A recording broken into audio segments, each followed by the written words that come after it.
कल रात को एक दहशतगर्दी का वाक़या पेश आया कोयटा के अंदर और यहाँ पे सरियाब रोड पे शाहवानी स्टेडियम के करीब जो है धमाके के नतीजे में 5 अफराद जाँ बहक जबकि 29 अफराद जो है वो ज़ख्मी हुए हैं। शाहवानी स्टेडियम में सरदार अताउल्लाह मिंगल की चौथी बरसी के सिलसिले में बलूचिस्तान नेशनल पार्टी का जलसा जारी था और पुलिस का कहना है कि धमाका जलसे के इख्तिताम के बाद हुआ। पुलिस के मुताबिक धमाका सरदार अख्तर मिंगल की गाड़ी के करीब हुआ, ताहम वो महफूज रहे। अख्तर मिंगल के बेटे ने भी उनकी खैरियत से होने की जो है वो तस्दीक की है। जख्मियों को सिविल अस्पताल और BMC अस्पताल मुंतकिल किया गया, जबकि सिक्योरिटी फोर्सेज ने इलाके को घेरे में ले लिया।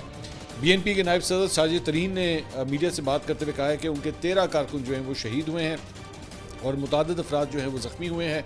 धमाका जलसे के इख्तिताम के बाद पार्किंग में हुआ और धमाके में साबिक MP अहमद नवाज और मरकज़ी रहनुमा मूसा बलोच भी जो है वो ज़ख्मी हुए हैं।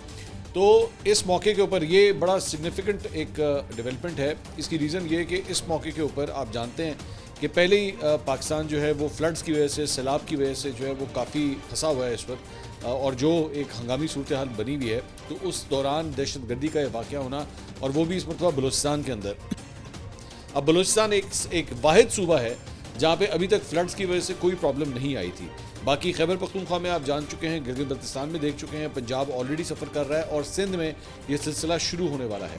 वहीं पे इतना बड़ा दहशतगर्दी का एक वाक़या होता है और ज़हन में रखिएगा कि सरदार अख्तर मिंगल जो है उनका अब अपोजिशन से ताल्लुक़ है और मतलब वो इस वक्त पाकिस्तान तहरीक इंसाफ के करीब जो है वो समझे जाते हैं। और सिर्फ ये नहीं बल्कि महारंग बलोच की सपोर्ट में भी जो है वो अख्तर मिंगल साहब ने पूरा एक धरना दिया था, एहतजाज किया था उनकी रिहाई के लिए, इवन दो वो रिहाई जो है वो अभी तक नहीं हो सकी है। तो क्या ये वो दहशतगर्द, वो ऐसे अनासर जो मुल्क में अफरा तफरी फैलाना चाहते हैं जिसकी वजह से अख्तर मिंगल साहब को जो है इस तरह टारगेट किया गया है या करने की कोशिश की गई है, ये एक बहुत बड़ा प्लान हो सकता है कि पाकिस्तान के अंदर जो है अफरा तफरी फैलाई जाए।